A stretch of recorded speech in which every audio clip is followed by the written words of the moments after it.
আততায়ী তোর মানব জনম বরবাদ হোক, বরবাদ হোক তোর অনন্ত আখিরাত।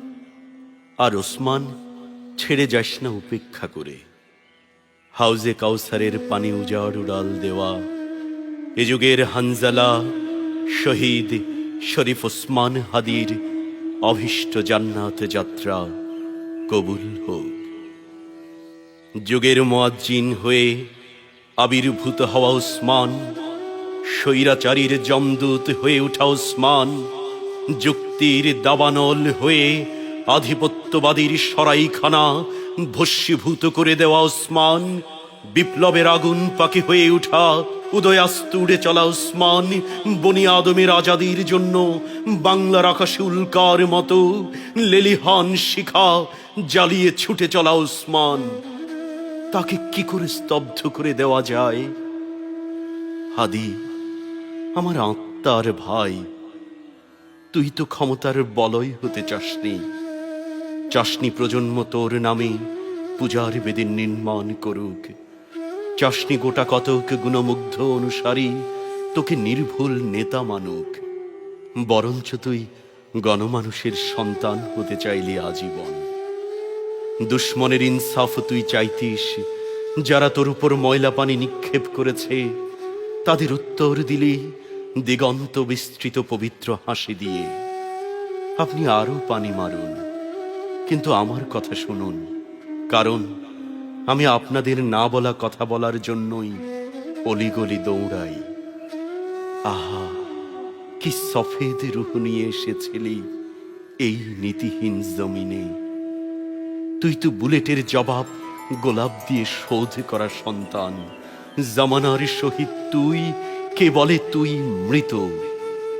ওসমান, তুই বেঁচে থাকবি রক্তে আগুন লাগা দ্রোহের কবিতায়, যে কবিতার ছন্দে ছন্দে জেগে উঠবে বঞ্চিত বনি আদম, জেগে উঠবে ঘুমন্ত বিবেক, শাহাদাতের তামান্নায় ছুটে যাবে অনাহারি মজদুর, ভয়ে আর শঙ্কায় থর থর করে কেঁপে গর্তে লুকাবে এ তল্লাটের সমস্ত তস্কর।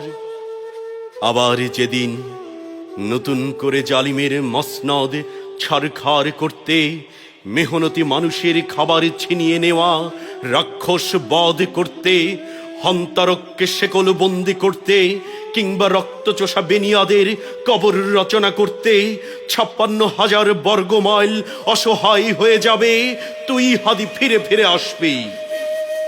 বখতিয়ার হয়ে আসবি, সালাউদ্দিন হয়ে আসবি, তিতুমির হাজী শরীয়ত কিংবা শাহজালাল হয়ে আসবি। তখনও বজ্রনিনাদ হয়ে গেয়ে উঠবি, আমি ঝঞ্ঝা, আমি ঘূর্ণি, আমি পথ সম্মুখে যাহা পাই চূর্ণি, আমি নৃত্য পাগলে ছন্দ, আমি আপনার তালে নেচে যাই, আমি মুক্ত জীবনানন্দ। কিংবা বাতাসা খেতে খেতে রাজ পথে গেয়ে উঠবি, বালাগাল উলা বিকামালিহি কাশাফাদ দুজা বিজামালিহি। তোরেই চলে যাওয়া, আরো প্রবল ভাবে ফিরে আসা। আজ দেখ মিনারে মিম্বরে ধ্বনি প্রতিধ্বনিত হয়ে আসছে আজিমের দিকে উড়ে যাচ্ছে একটি নাম, শরীফ ওসমান হাদি।